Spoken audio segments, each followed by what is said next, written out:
Hello students, आप हमारे इस चैनल आरबीएस फिजिक्स को पहली बार देख रहे हैं, उसे सब्सक्राइब करें, बेल आइकन दबाएं, ऑल करें, जिससे कि हमारे वीडियो के अपलोड होते ही उसके नोटिफिकेशन आपको मिलता है। हमारे इन वीडियोस को आप शेयर करें और हमारे वीडियो के डिस्क्रिप्शन में हमारे सोशल साइट्स के लिंक दिए हैं, उन्हें आप फॉलो करें और अपने डाउट्स को दूर करें।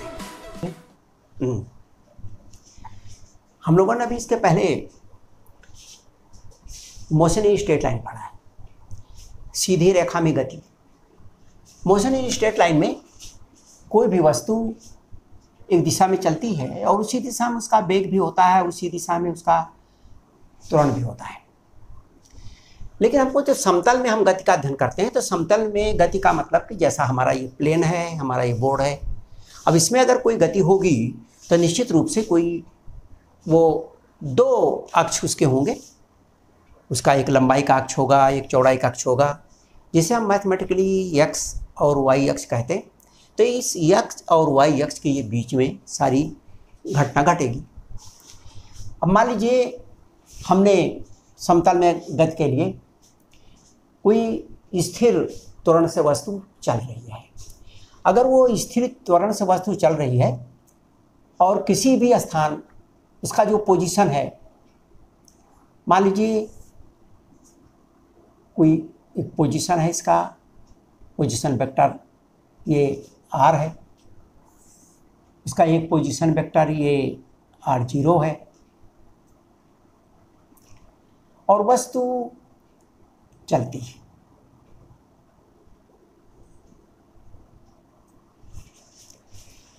इस स्थिति में वस्तु का जो वेग है वो u है, यहाँ पर इसका वेग v है और इसीलिए त्वरण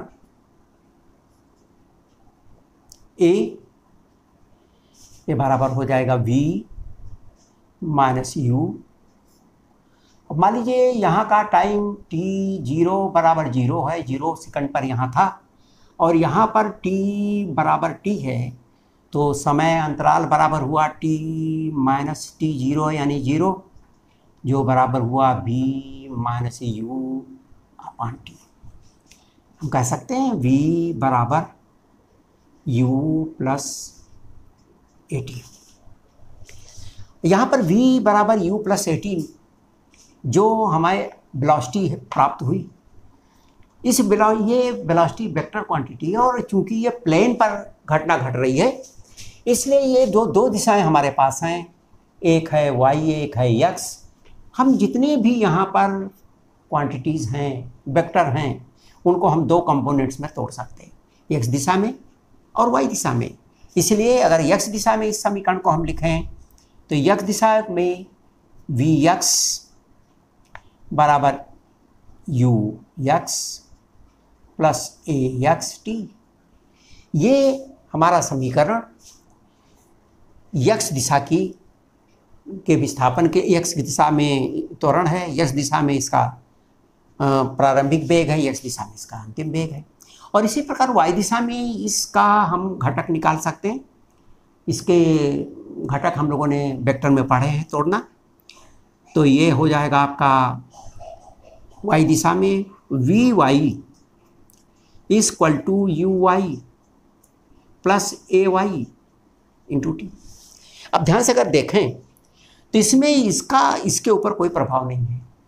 जो एक घटना घट रही है, इसी एक घटना के लिए हम दोनों दिशाओं के अलग अलग विस्थापन, अलग अलग वेग, अलग अलग चीज़ें हम ज्ञात कर सकते हैं। इसी तरह से अगर मान लीजिए हमारा वेग जो औसत वेग है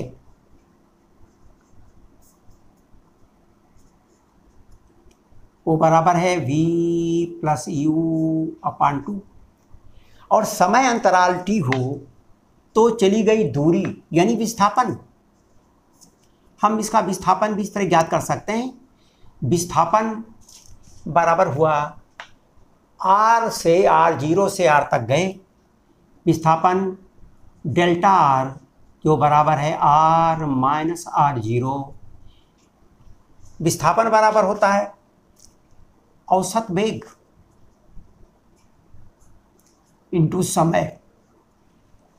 समय बराबर है t माइनस 0 बराबर t, और इसलिए इसकी जो वैल्यू प्राप्त होगी r माइनस r0।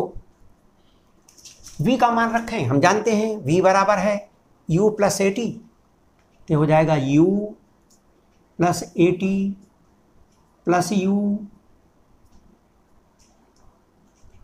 अपान 2 इंटू टी।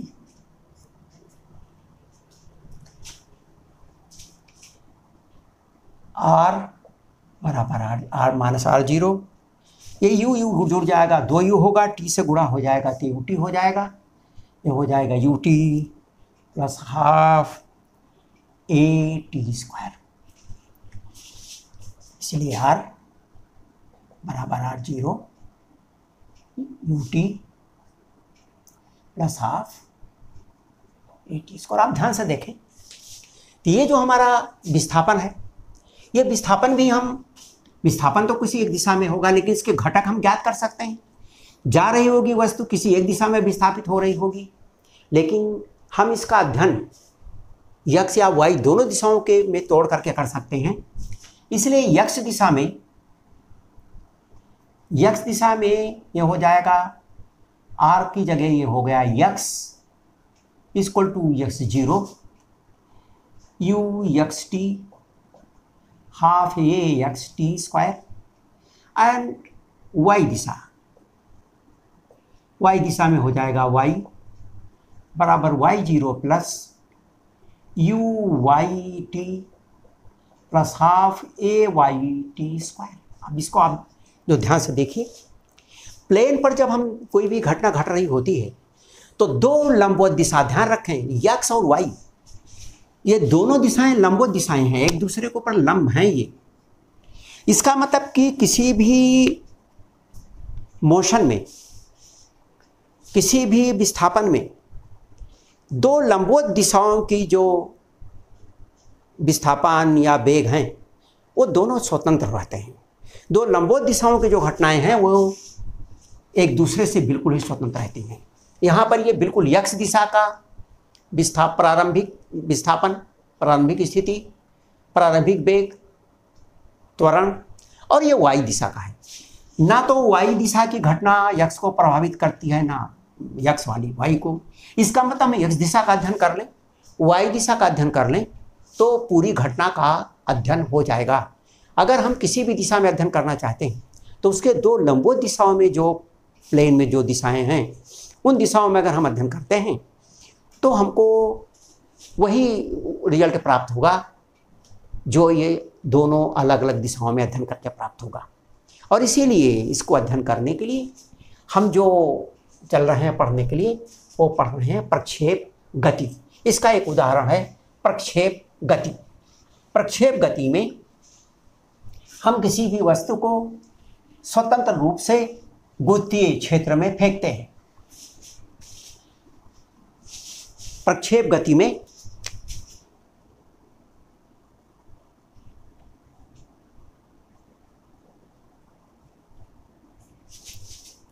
प्रोजेक्टाइल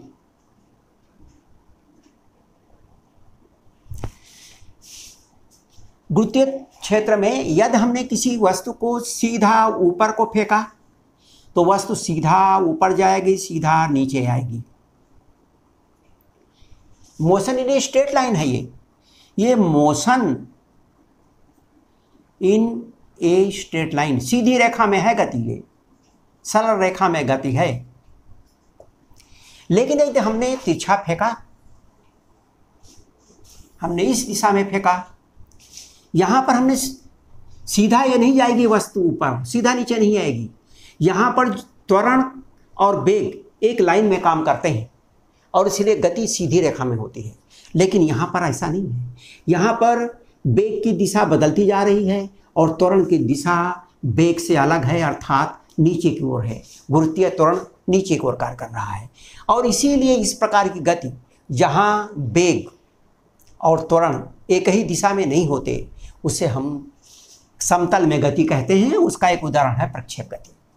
प्रक्षेप गति में हमने किसी वस्तु को u वेग से सीधा थीटा कोण पर u वेग से ऊपर फेंका।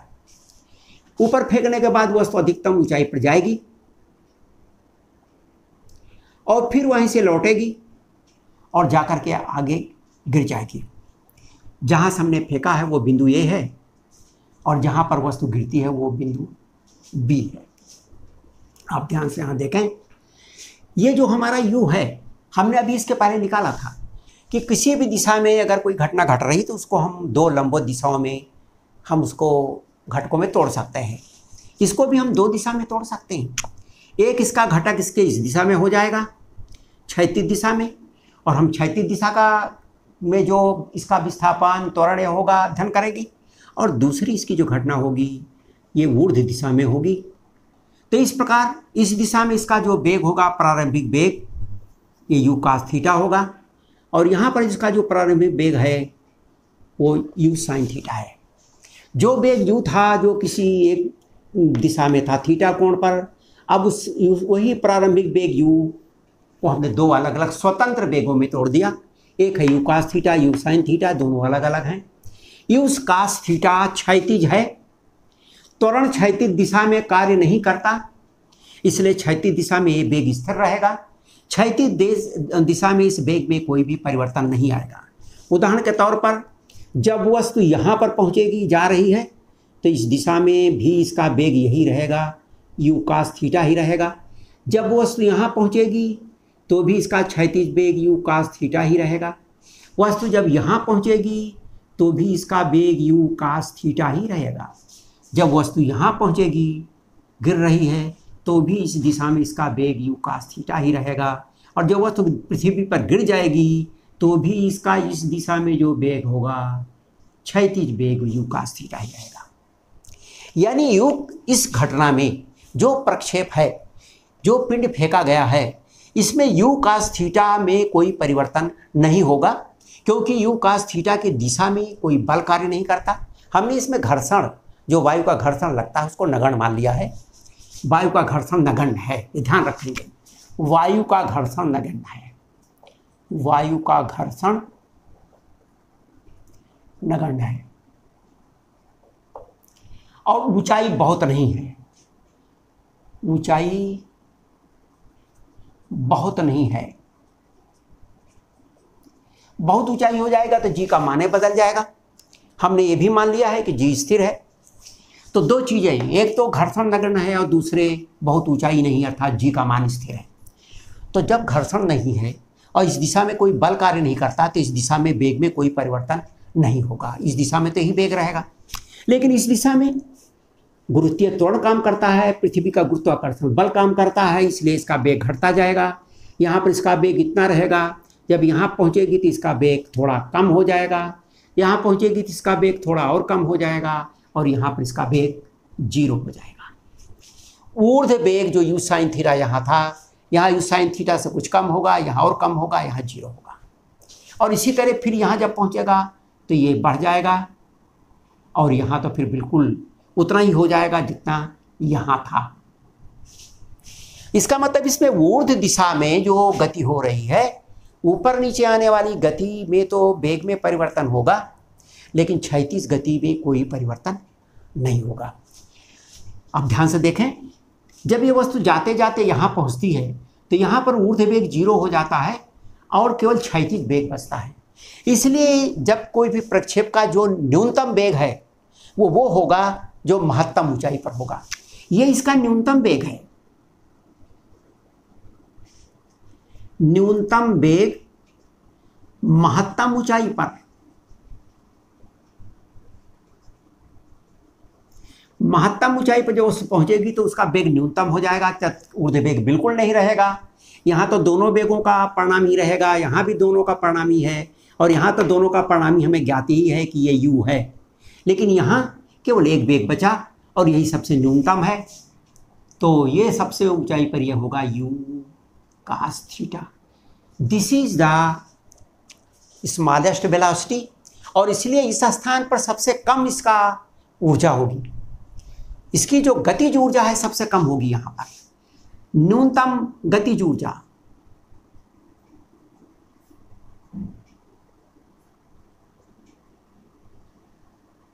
और ये न्यूनतम गतिज ऊर्जा ये बराबर होगी half m u square cos square theta. और सबसे अधिक वेग यहां होगा जहां से फेंका गया था, क्योंकि सबसे अधिक वेग से फेंका गया था। अब इसमें हमको 2-3-4 चीजें ज्ञात करनी। एक तो हमें ज्ञात करना है कि ये अधिक से अधिक कितना ऊपर उठेगा, इसकी महत्तम ऊंचाई कितनी होगी। ये इसकी महत्तम ऊंचाई है, ये महत्तम ऊंचाई इसकी अधिक से अधिक कितनी है। महत्तम ऊंचाई इसकी ज्ञात करने के लिए हमें पता है कि क्षैतिज वेग से नहीं ज्ञात होगी। महत्तम ऊंचाई जो ऊंचाई ज्ञात जो इसकी प्राप्त हो रही है वो तो इस वेग से प्राप्त हो रही है। यही वेग है जो यहाँ से शुरू होता है यहाँ तक जाता है। यहाँ पर प्रारंभिक वेग है यू साइन थीटा, और यहाँ पर जो अंतिम वेग है वो 0 है। इसलिए यहाँ से यहाँ तक की ऊंचाई हम ज्ञात कर लेंगे। प्रक्षेप की महत्तम ऊंचाई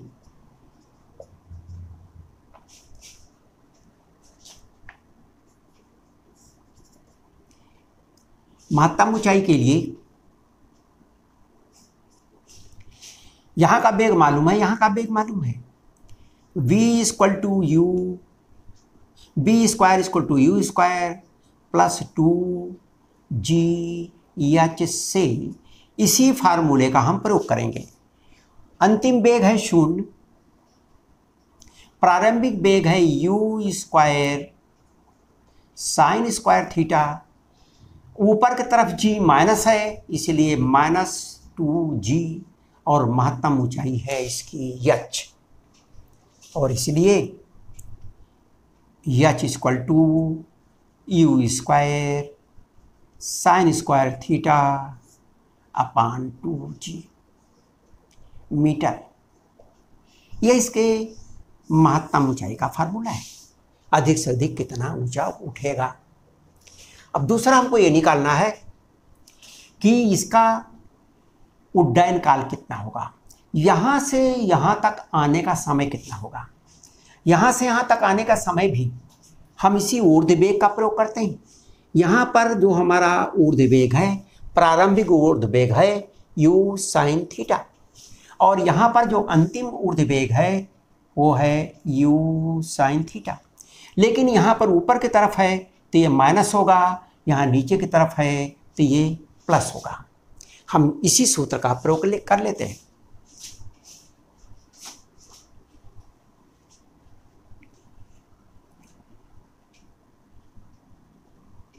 v equal to u plus g t से इसी सूत्र का हम प्रयोग करते हैं। v इसकी अंतिम वेलोसिटी है u साइन थीटा, और प्रारंभिक इसकी वेलोसिटी है -u साइन थीटा, और ऊपर से ये नीचे की तरफ आती है इसलिए होगा +gt।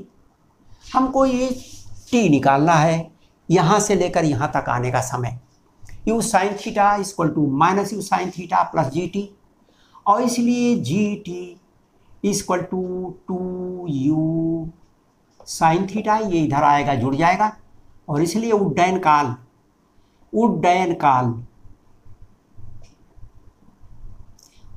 कहते हैं टाइम ऑफ फ्लाइट, यानी इसके हवा में रहने का समय। ये बराबर हो जाएगा 2u sine theta upon g second. ध्यान रखेंगे, इसको हम ऐसे भी निकाल सकते हैं, यहाँ से यहाँ तक का समय निकालें फिर उसका ट्वाइस कर दें, तो इस तरह भी ये निकला सकता है। तो होगा टाइम ऑफ फ्लाइट। अब यहाँ से यहाँ तक पहुँचने का समय, यहाँ से यहाँ तक की दूरी जिसको कहते हैं रेंज, परास, जहाँ से हमने फेंका जहाँ यह गिरा, परास AB, परास रेंज AB,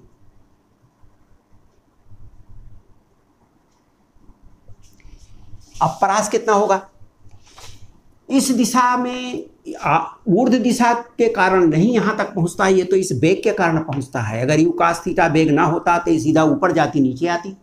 क्षैतिज दिशा में अगर ये विस्थापित हो रही है तो क्षैतिज दिशा में इसके पास बेग है। जिस दिशा में बेग होता है विस्थापन उस बेग के कारण उसी दिशा में होगा। और चूंकि यहां पर क्षैतिज दिशा में बेग है यू cos थीटा, इसलिए इस दिशा में ये जाएगा। तो क्षैतिज बेग,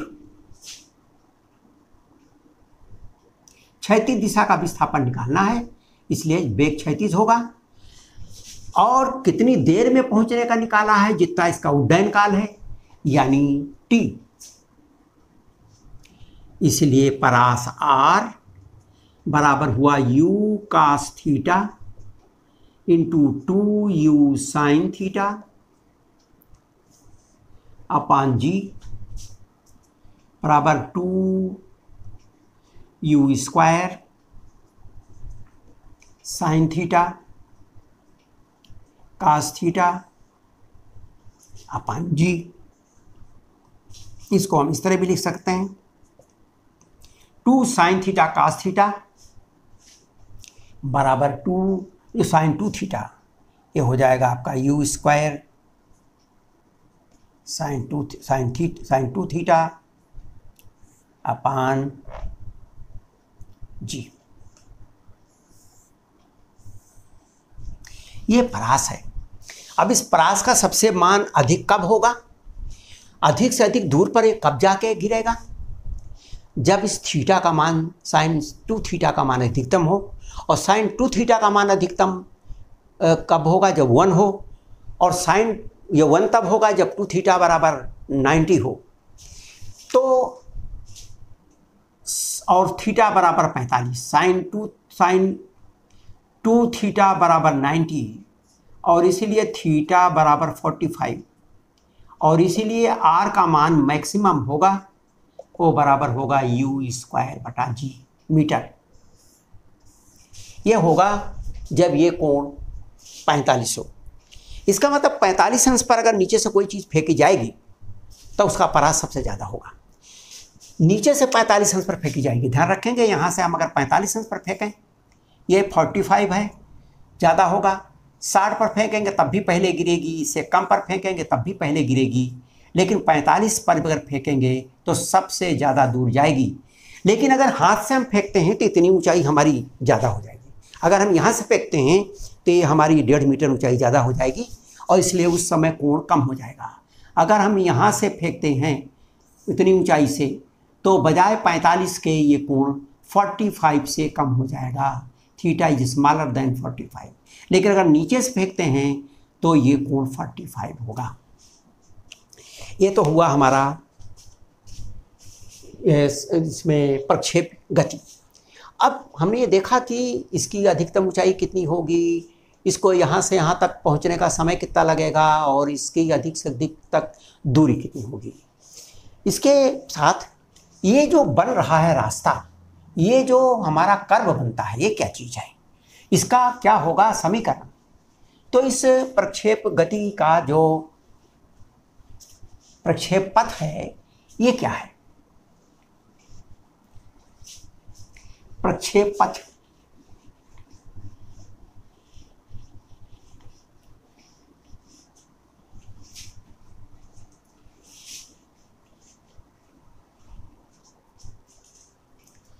अब इस प्रक्षेप का पथ को पता लगाने के लिए आप देखें ध्यान से कि इसकी अधिकतम ऊंचाई है और इसकी अधिकतम ऊंचाई यानी x दिशा, ये y दिशा है और ये इसका x दिशा है। अब किसी भी स्थान पर मान लीजिए यहाँ पर इसका x और y दो घटक होंगे। मान लीजिए यहाँ से यहाँ तक आने का जो समय हुआ x, तो क्षैतिज दूरी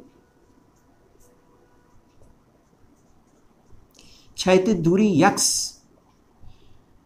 इक्वल टू क्षैतिज बेग इंटू समय t, या t बराबर x बटा u cos थीटा।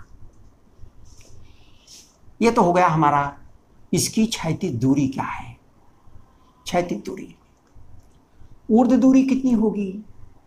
ऊर्ध्व दिशा में इसका जो प्रारंभिक वेग है वो हम निकाल चुके हैं, वो है u साइन थीटा, और ये ऊंचाई को हमने y मान लिया, ये है y। तो y is equal to ut u sine theta into T, ऊपर जा रहा है इसलिए minus half g t square. इसमें हमने जो फार्मूला लगाया h equal to u t minus half g t square, यह फार्मूला लगाया h equal to u t minus half g t square से h यहाँ y लिया हमने, ऊर्ध्व दिशा का जो वेग है प्रारंभिक वेग u साइन थीटा यहाँ पर है, और यहाँ से यहाँ तक आने का ऊर्ध्व दिशा की जो ऊंचाई है वो y है। यहाँ से यहाँ तक आने का समय t है, क्योंकि जितनी देर में x दिशा में चला उतना ऊर्ध्व दिशा में चला। जब x दिशा का समय t है तो ऊर्ध्व दिशा का समय भी t ही होगा, क्योंकि दोनों घटना एक साथ हो रही है। हमने अलग अलग करके अध्ययन किया, x दिशा की अलग घटना अध्ययन की, y दिशा की अलग की। y equal to u sine t बराबर x upon u cos theta minus half जी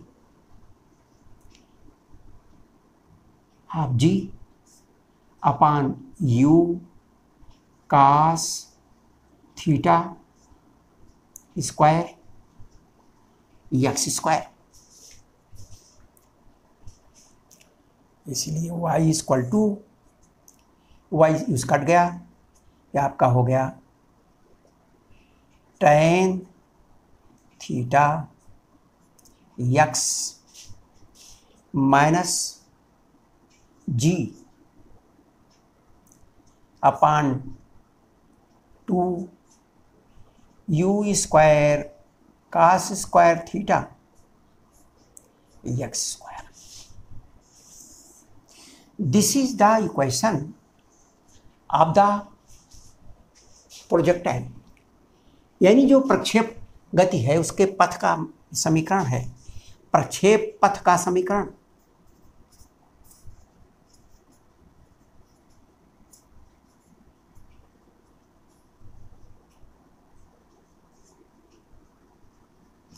प्रक्षेप पथ का समीकरण है, ध्यान रखें। इसमें x की घात 2 है और y की घात 1 है। ये पैराबोला है, परवलय है। परवलय का समीकरण में x और y में से एक होता है x, एक होता है y।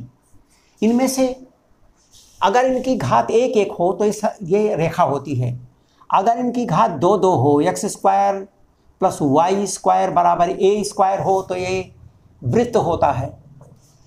अगर y इक्वल टू जैसा हो x upon a plus y upon b equal to 1, तो एक एक घात है तो ये सरल रेखा है, ये सरल रेखा, ये वृत्त। और x square upon a square हो और y square upon b square हो तो इसको कहते हैं इलिप्स, दीर्घ वृत्त। यह दीर्घ वृत्त का समीकरण है। दीर्घ वृत्त इस ऐसे होता है, इसमें a होता है, ये b होता है। और अगर ये अनंती से आए और अनंती पर चला जाए तो इसको कहते हैं परवलय। परवलय इसका समीकरण है, अगर x के दोनों तरफ होता है तो इसमें y स्क्वायर बराबर सम कांस्टेंट इंटू एक घात, जिसका स्क्वायर होता है उसके दोनों तरफ बनता है। यहाँ पर ये y का स्क्वायर, यहाँ पर x का स्क्वायर है, इसलिए ये दो तरफ बनेगा, इधर भी बनेगा और इधर भी बनेगा।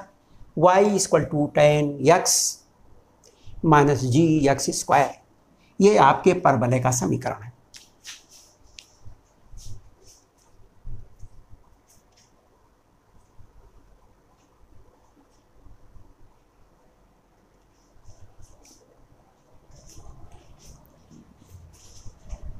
अब आइए हमने कहा इसके क्वेश्चंस भी देखते हैं।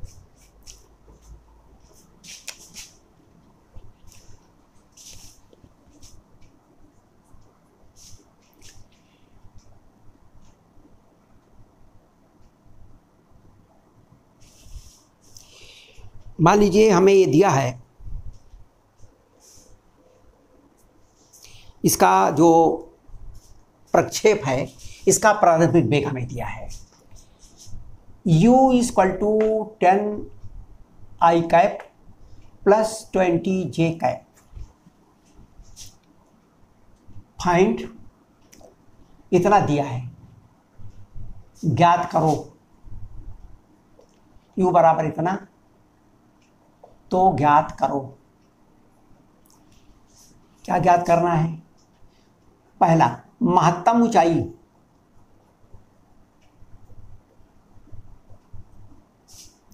नंबर 2 उड्डयन काल,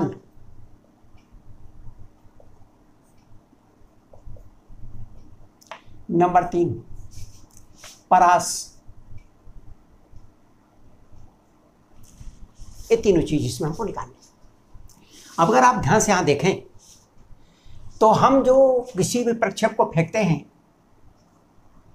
तो उसमें जो वेग किसी भी दिशा में होता है उसको हम दो घटकों में तोड़ते हैं, दो लंबवत दिशाओं में।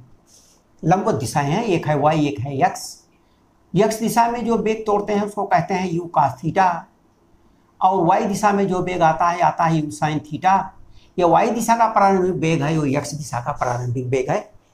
लेकिन यहाँ दिया हुआ है जो हमारा प्रारंभिक वेग है उसमें I मतलब x और j मानी y, यानी हमको यहाँ पर u cos थीटा और u sin थीटा का वेग यहाँ दिया हुआ है। इसलिए हम महत्तम ऊंचाई आराम से यहाँ ज्ञात कर लेंगे। ये महत्तम ऊंचाई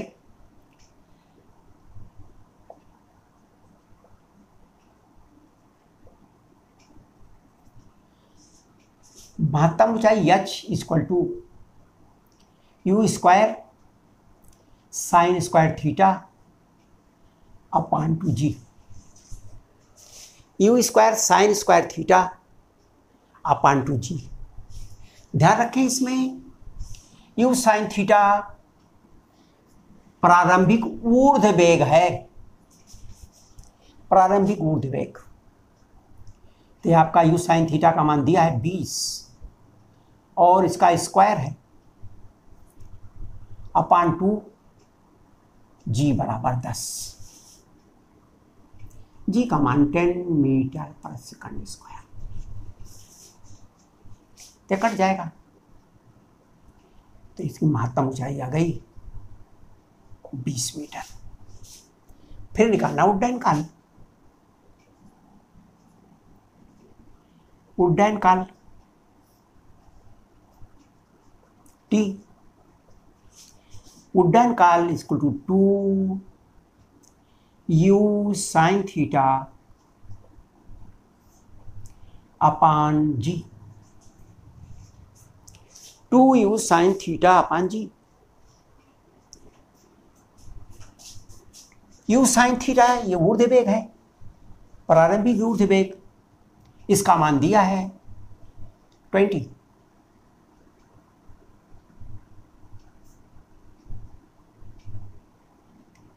आ गया 4 सेकंड। और परास